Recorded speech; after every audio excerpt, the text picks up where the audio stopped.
ઓળખી લ્યો સાહેબ, ઓળખી લ્યો. પોતાના ઘરમાં ભગવાન જેવી ઘરવાળી ભગવાન જેવો ઘરવાળો હોય ને તોય આપણે ઓળખતો નથી. આપણે સાસુ સસરા ભગવાન જેવો હોય પણ આપણે ઓળખતા જ નથી. દ્રષ્ટિ, આ ચોમડાની દ્રષ્ટિ ઓળખવામાં ભૂલ કરે છે. આપણા ઘરમાં જ બધું હોય, આપણી આજુબાજુ ફરિયામાં હોય પણ આપણને દેખાય જ નહીં. આપણથી મત થાય કે આ તો ઓ છે, ઊધું. પણ દ્રષ્ટિ જો બદલાઈ જાય તો કોમ થઈ જાય સાહેબ. મીરાબાઈ પછી મીરાપતિ હતા, મીરાને ઘણું દુઃખ પાડ્યું અને ઓમે જો તમે સીધી લીટીમાં જો ને એટલે તમને દુઃખ પડે. અને પરમાત્માના શરણમાં જવું હોય ને એટલે તમને દુઃખ પડે. અને અલગ અલગ વિઘન આવ્યું.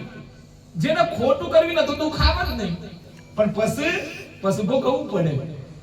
પણ સત્યનો રસ્તો એવો છે કે તમારે સત્ય પકડ્યું એટલે પરીક્ષા આવે અને પરીક્ષામાં જે માણસ પાસ થઈ જાય એનું કલ્યાણ થઈ જાય. મીરાબાઈને તમે વિચારો, ઝેરના કટોરા મોકલ્યા, સાપના કરંડિયા મોકલ્યા રોણાજીએ.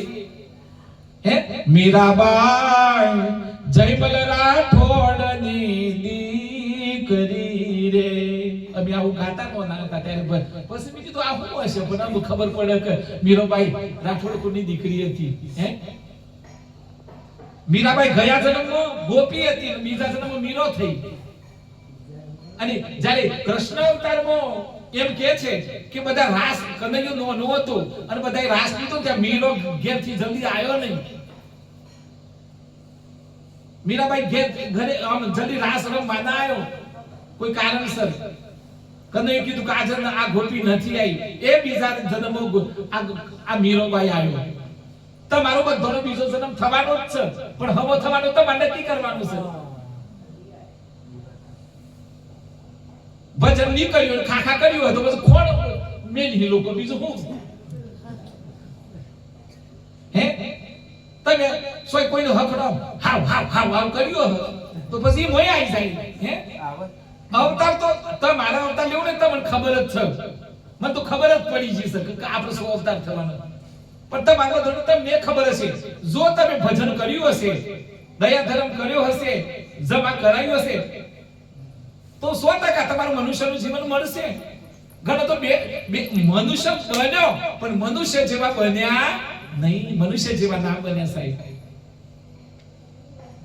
તમે બધા એમ કહેતા છો કે ગુરુ ના કરીએ તો કોઈ ગુરુ તો કરવા જ પડે, આજ નહીં તો કાલે. અને બીજું મન હમણાંની તાજી વાત છે, તાજી જ વાત, પછી પાછું આગળ જવા દો. તાજી જ વાત છે એ એક બુન આ તો બધી ઘણી વાતો પણ અમુક એ રીતે કહું છું. એ પતિ પત્નીને એમ કહ્યું, ગુરુ કરો લ્યા. એનો માતા પિતા ભગત પણ ગુરુ કરો પણ આજે કરું કાલે કરું ગુરુ ના કરાયા. અને હમણાં એક બીમારી આવી, પછી ગુરુ યાદ આયા. કરી રે ગુરુ કરાવો તો હારું.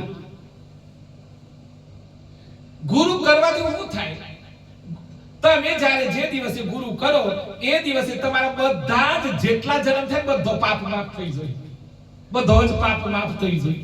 અને પછી જે દિવસે ગુરુનો મંત્ર લીધો, ગુરુની દીક્ષા લીધી, ગુરુના ચરણમાં તન મન ધન અર્પણ કર્યું, એ દિવસે તમારો નવો જન્મ. અને ગુરુ તમને નામ આપે એ નામનું રટણ કરો એટલે તમારામાં ઓટોમેટિક. એનું કારણ છે આ મીટર આ વાયર બધું જોડી દીધું, પણ તમે ડીપી થી ઓય સુધી થોબલો આવ્યો હોય, થોબલાને વાયર અડાડ્યો ના હોય તો લાઈટ થાય ના થાય.